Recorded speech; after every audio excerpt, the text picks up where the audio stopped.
Pasensya na po kayo, guys. Pasensya na po kayo.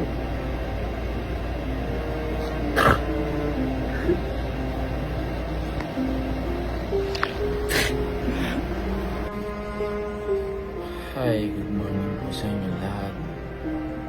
Magandang umaga po. Ito po, harap po sa inyo. Sasabihin ko po lahat-lahat ng mga utang ko at kanino po ako ng utang. Noong mga time po na nagsusugal po ako at nalulong po ako sa sugat. Halos lahat gabi-gabi, ito po, halos gabi-gabi po umiiyak po ako.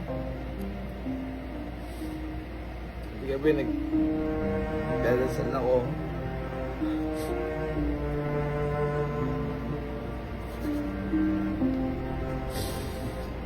Sorry po.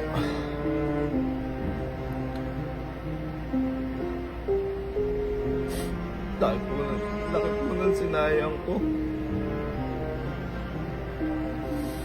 Sobrang laki po ng sinayang ko. Sobra pong laki. Sobra pong laki ng panghinayang ko ngayon. Dahil sa pagkagawang ko po, pagkakamali ko po.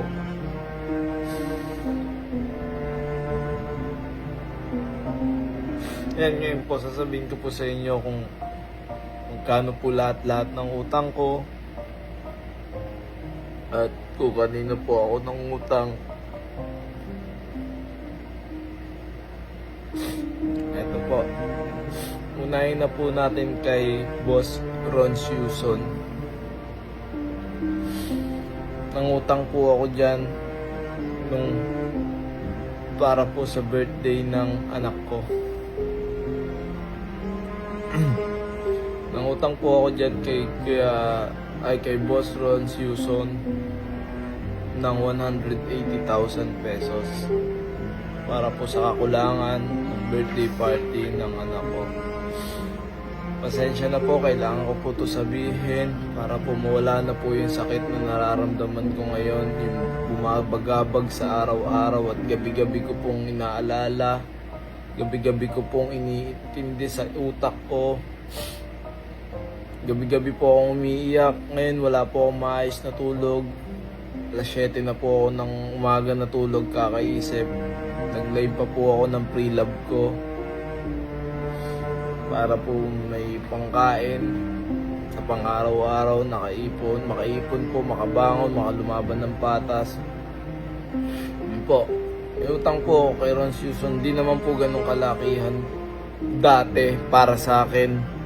Pero ngayon, ultimong piso, ultimong sentabo, ultimong kung magkano, sobrang halaga na po sa akin ngayon. Yun po yung natutunan ko sa buhay ko po ngayon, yung pagpapahalaga sa pera. Kung gaano kahirap kitain ng pera. Yun po, may utang po ako kay Ron Suson. May utang po ako kay Norbin, sa Timbugok. May utang po ako sa kanya ng 50,000 pesos. Actually, sige, wag ko na po banggitin kung magkano po yung mga nautang ko sa kanila. Ayan. Nagkautang din po ako kay Erwin, yung nagbablog po. May utang po ako 10,000 hanggang ngayon hindi ko po mabayad-bayaran. 10,000 na lang po yun. Dahil sa walang kakayahan bayaran ngayon, sa time ngayon, dahil sa sobrang stress, depressed, hindi po makakilos.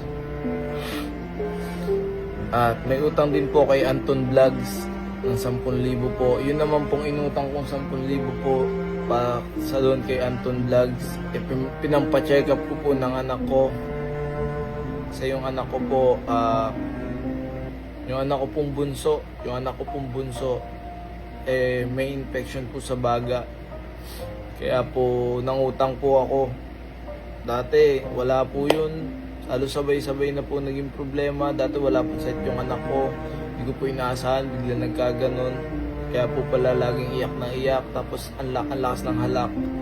Kaya pinilit ko po na mangutang kay Anton doon. Salamat po. Kay Norbin naman po pala, kaya po pala ako nangutang sa kanya, hindi ko po sinugal. Ito ito po, kaya po ako nangutang kay Kuya Norbin sa pagkakawala na ng pera nung nanganak yung asawa ko. At nangutang din po ako kay ako si Doggy, kay Doggy. Nangutang din po ako doon para sa panganak ng asawa ko. Yan po, kay Bruns Yuson, kay Doggy, kay Anton, kay Erwin. Diyan po may utang. Kay Foreign Germs, para din po yun sa panganak ng asawa ko. Kaya po ako nangutang kay Foreign Germs. Hanggang ngayon, hindi ko po mabayad-bayaran. Halos ilang buwan na po. Dahil sa walang pagkakayahan, bayaran po ngayon. Meron din po akong utang kay Amy Sebastian. Yung si Amy Sebastian po, yung lumalabas sa Tibon, sa mga film. May utang din po ako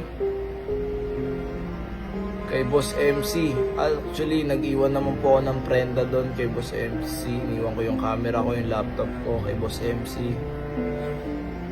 Yun, may utang din po ako kay Boss Mark.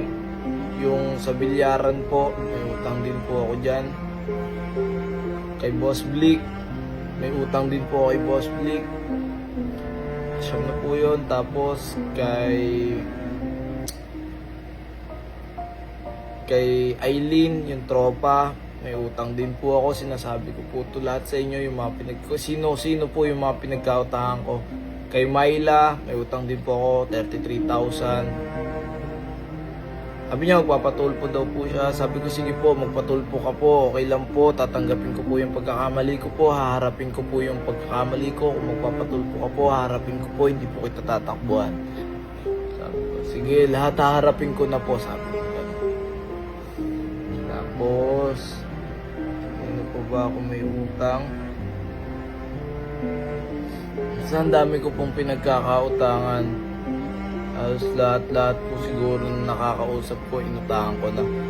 Kay Jonah Renz, may utang din po ako dyan, 10,000. Kay Ate Anya, ng Antipolo, mag-asawa si Ate Anya, may utang din po ako dyan. Kay Madam Hazel, si Madam Hazel, yung taga-Taytay na nagbebenta ng mga tela-tela, ay ano din po, Dubai na pabango po. May utang din po ako dyan. Ayun na, kay Ma'am Christine Hazel po, utang din po ako doon. Kay Madam din po, ng tiga Antipolo, may utang din po ako. Ang dami ko po, baon na baon po ako sa utang ngayon. At salamat po sa lahat ng tumulong sa akin nung panahong hanggang ngayon, yung tumulong po sa akin. Maraming salamat po, Kuya Doggy. Salamat po sa inyo, Kuya Doggy. Salamat din po kay Kuya Norbin. Yung mga nalalapitan ko po na nasasanlaan ko ng gamit ko. Kay Boss MC. Kay Boss Jed ng M-Cars. Salamat po. At yung sa mga sapatos po, naka-order po ako ng sapatos. Nagkaroon po ako ng balance sa kanya ng 103. Kasama po dun yung utang ko sa kanya. Bumili lang po ako ng sapatos sa kanya. Nagkautang pa po ako sa kanya. Ang balance ko po sa kanya is 103 yung pinagbilihan ko po ng sapatos. Maliit na business lang po yun yung ginagawa niya, pero nagawa ko pa rin pong utangan dahil sa kagagawan ng pagsusugal. Yan po yung napala ko. Yun hanggang ngayon di ko mabayaran kasi walang kakayahan. At salamat din po kay Boss Mac yung tumulong sa akin. Boss Mac, salamat po. Yan, yung sa sapatos po, yun po yun. Bayad naman po ako sa kanya. Mga iba kong balance, nakakapaghulog naman po ako. Pero yung mga time na wala na po talaga ako, hindi na po talaga ako makahulog. Yun, nagkaroon po ako ng balance na 103. At sana mabayaran ko at mag-grade ako, magbebenta ako ng gagawin kong small business ko. Pag nakapagsimula po ulit ako, yung bagoong. Salamat po, pasensya na po. Gagawan ko po ng paraan yan para mabayaran ko po kayo. At sa family ko, syempre po, Guys, ang hirap po. Alam mo yung lahat ng pagkakamali ko sa buhay ko, ito yung pinaka sobrang maling nagawa ko sa landas na natahak ko. Actually, sabi ko dati, hindi na ako mawawalan. Kasi, gumagrind ako araw-araw nung hindi pa ako nagsusugal. Paano pa lang ako, naglalive pa lang ako ng sugal, kita pa lang ako ng kita. Sinubukan ko kung ano yung feeling na nagsusugal din. Una, pinanalo ako. Kwento ko po sa inyo kung bakit po ako naudyok dyan. Pumunta ako ng Okada. Nagkasino ako doon. Ang dala ko lang po is 400,000. Butal po sa pera ko. Butal pa lang po yun na. Imagine po, 400,000 po. Kumbaga parang gusto ko lang laruin. Nanalo po yun ng 6 million in one day. Wala pa nga pong one day eh. Kasi parang 2 hours lang ata ako doon. Nanalo po ako ng 6 million. Kinabukasan naman po, bumalik po ako, nanalo po ako ng 12 million.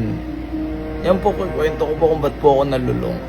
Hanggang sa nagkaroon ako ng room doon, hanggang sa naging VIP ako, hanggang sa naging black card po ako. Guys, sasabihin ko po sa inyo, ito po lahat ng mga nilalaro ang sugal. Sobrang dami po.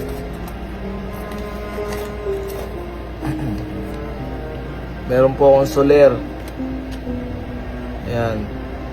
Meron po akong ano to? Newport, Manila. Ayan po Meron po akong COD. Mga bago lang po dito sa mga to. Yung black card ko po na Okada, pinunit ko na po, pinutol ko na po. Ito, susunod ko na po tong mga to. Kasi yan po ang pinakasinumpa ko, yung Okada, kasi yan po yung sobrang laki ng talo ko. Yan po yung sa Okada po halos nasa 55 million kung subuhin buo doon. Sa iba pa, kaya ako po nasabing higit 69 million po ang lahat na napatalo ko, kasi yun po ang alam kong pera ko ang mga time na yun. Sobrang hirap guys, sobrang hirap po. Dami ko pong pagkakamali, dami ko pong pinagkautangan. Pero sa mga nautangan ko po, alam ko po mahabang panahon na po akong hindi nakakabayad sa inyo. Alam ko po halos 3 months, 4 months na po yung mga utang ko sa inyo. Pasensya na po, at pati kayo na abala at naargabyado ko po. Sana po bigyan nyo po muna ako ng time para maka-grind. Tatry ko pong mag-business po ako ng maliit na business po. Nakabenta naman po ako ng pre-love ko kagabi. Try ko pong mag-business ng bagoong. Ano po, umorder po kayo sa akin para tulong nyo na lang po sa akin para makabangon din po ako sa buhay ko ngayon. Magpapa-order po ako ng bagoong. Ako po yung mismong gagawa ng bagoong para po, alam nyo po yun, may kitain po, makadagdag pong kita. Salamat po sa lahat. Salamat po sa lahat ng sumusuporta po sa akin. Pasensya na po sa pagkakamali ko po. Patawarin niyo po akong lahat. Patawarin niyo po akong lahat. Salamat po sa mga sumusuporta. Dati po mayabang po ako sa social media kasi ayun po yung naging karakter ko para po magkapera.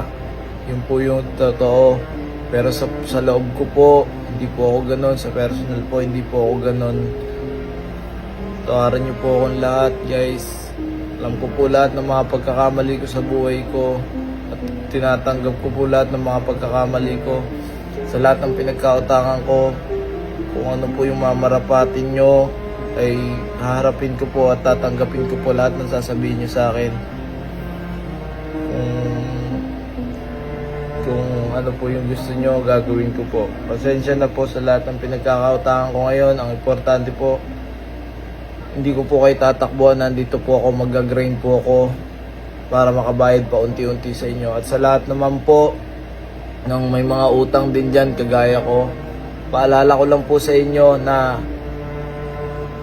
huwag nyo po silang tatakbuhan at bigyan pa rin po natin na obligasyon kahit matagalan po yan, basta nakakapag-abot tayo, nakapagbigay tayo, tapos marunong tayong makapagpakumbaba, marunong tayong kumausap sa tao kung paano natin sila kakausapin, maiintindihan naman po nila tayo. Alam ko po yung mga tao na yan is mababait po yan, kaya lang po yan nagagalit syempre dahil may mga pangangailangan din po yan, kagaya natin. Yun po.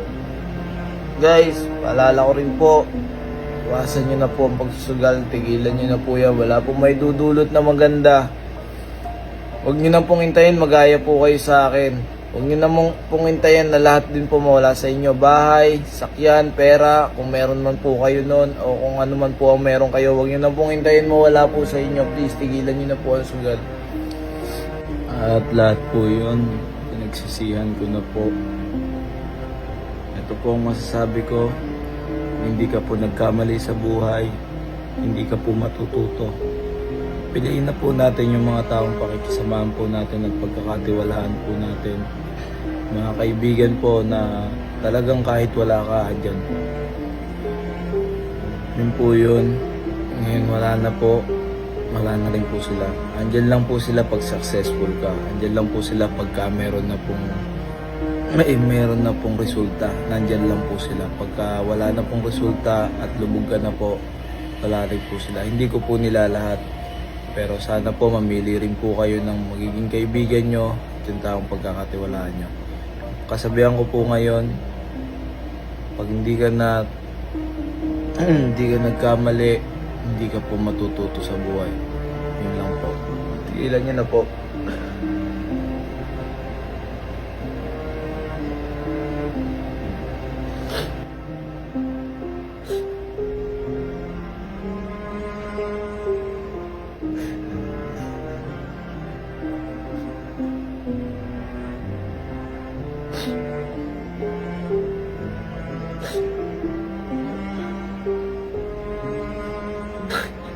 Pasensya na po kayo, guys.